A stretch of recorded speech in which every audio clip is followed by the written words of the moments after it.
ଜାଣିଛି ସାର୍, ଏ ଯୁଦ୍ଧରେ ହାରିବା ଛଡ଼ା ମୁଁ କେବେ ବି ଜିତି ପାରିବିନି, କିନ୍ତୁ ତଥାପି ମୁଁ ଲଢ଼ିବି।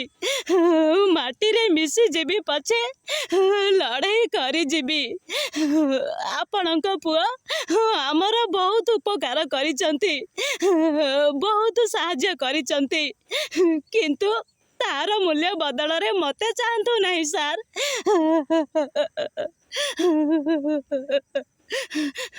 ମୋର ଜନ୍ମ ହେବାର ଋଣ ମୋତେ ପରିଶୋଧ କରିବାକୁ ଦିଅନ୍ତୁ। ଏ ପ୍ରସ୍ତାବ ଆପଣ ଫେରେଇ ନିଅନ୍ତୁ। ସେଇ ଝିଅମାନେ ବାହା ହେବାର ସ୍ୱପ୍ନ ଦେଖନ୍ତି, ଯେଉଁମାନଙ୍କର ବାପ ଘର ପାଇଁ କୌଣସି କର୍ତ୍ତବ୍ୟ ନାହିଁ, କିନ୍ତୁ ମୁଁ ସେ ଝିଅ ନୁହେଁ। ଆସୁଛି, ଯଦି କିଛି ଭୁଲ ଥାଏ ତାହେଲେ ମୋତେ କ୍ଷମା କରିଦେବେ।